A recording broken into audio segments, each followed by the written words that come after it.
ഒരു പ്രധാനപ്പെട്ട വാർത്തയാണ്. മെസ്സി ഡൽഹിയിലെത്തി.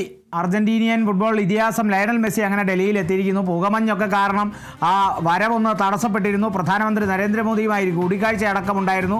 ഒക്കത്തിനും കാരണം ആ ഒരു ഡൽഹിയിലെ പുകമഞ്ഞാണ്. അത് കാരണം മെസ്സിയുടെ വരവൊന്ന് വൈകിയെങ്കിലും രാജകീയമായി തന്നെ ഡൽഹിയിലെത്തി ലയണൽ മെസ്സി എന്നുള്ളതാണ്. മെസ്സി മിശിഹ തലസ്ഥാനത്ത് എത്തിയിരിക്കുന്നു. പുകമഞ്ഞിനെ തുടർന്ന് വൈകിയ മെസ്സിയുടെ വിമാനം ആകെ പണി പറ്റിച്ചു. അവസാനം മെസ്സി ഡൽഹിയിലേക്ക് എത്തുന്നു. മെസ്സി എത്തിയതിന് പ്രധാനമായ കാര്യമെന്ന് പറയുന്നത് അരുൺ ജെയ്റ്റ്ലി സ്റ്റേഡിയത്തിൽ നടക്കുന്ന സെലിബ്രിറ്റി ഫുട്ബോൾ മാച്ചാണ്.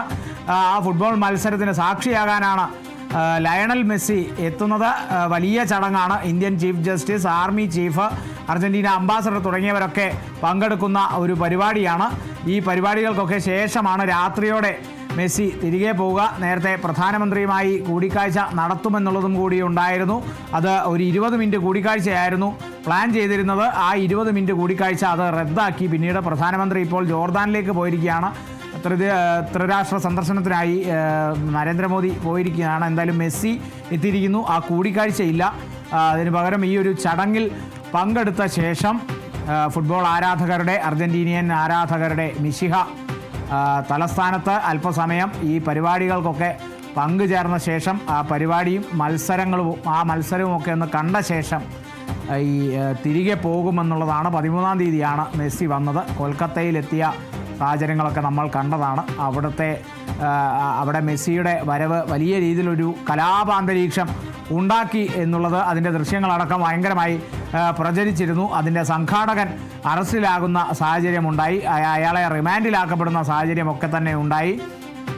മെസ്സി അങ്ങനെ 3 ദിവസത്തെ ഒരു got India tour, 2025 got India tour, greatest of all time എന്നുള്ള ആ ഒരു ഖ്യാതി നേടിയ അന്താരാഷ്ട്ര ഫുട്ബോൾ ഇതിഹാസമാണ്. മെസ്സിയുടെ പേര് പ്രത്യേകം പറയേണ്ടതില്ല. ഫുട്ബോൾ ഇതിഹാസമെന്ന് വീണ്ടും പറയേണ്ടതില്ല. മെസ്സി എന്ന് പറയുമ്പോൾ തന്നെ ഇപ്പോഴത്തെ എല്ലാ പ്രായക്കാർക്കും മനസ്സിലാകുന്ന ഒരു പേരാണ് മെസ്സി എന്നുള്ളത്. അപ്പോൾ മെസ്സി എന്ന് മാത്രം പറഞ്ഞാൽ മതിയാവും. മെസ്സി ഡൽഹിയിലെത്തി. മെസ്സി രാജ്യത്തിൻ്റെ തലസ്ഥാനത്തെത്തി. പുകമഞ്ഞിനെ തുടർന്ന് വൈകിയ മെസ്സി ഇപ്പോൾ തലസ്ഥാനത്തെത്തിയിരിക്കുന്നു. അരുൺ ജെയ്റ്റ്ലി സ്റ്റേഡിയത്തിലാണ് ഇനി മെസ്സി പോകുക എന്നുള്ളതാണ്. സെലിബ്രിറ്റി ഫുട്ബോൾ മത്സരത്തിലാണ് പങ്കെടുക്കുക. അതായത് സാക്ഷിയാവുക, കളിക്കുന്നില്ല കേട്ടോ, സാക്ഷിയാകുന്നതേ ഉള്ളൂ. സെലിബ്രിറ്റി ഫുട്ബോൾ മത്സരത്തിന് സാക്ഷിയാകും. അവിടെ നിരവധി പ്രമുഖരായ വ്യക്തികളടക്കമുള്ള ബ്യൂറോക്രാറ്റുകളടക്കമുണ്ട്. ഇന്ത്യൻ ചീഫ് ജസ്റ്റിസ് ഉണ്ട്, ആർമി ചീഫുണ്ട്, അർജന്റീന അംബാസഡറൊക്കെയാണ് ഈ പരിപാടിയിൽ പങ്കെടുക്കുക. മെസ്സിക്കൊപ്പം സാക്ഷിയാകാനായി എത്തുന്നത്. ശേഷം ഈ പരിപാടികളൊക്കെ കഴിഞ്ഞ് രാത്രിയോടെ മെസ്സി തിരിച്ചു പോവുകയാണ്.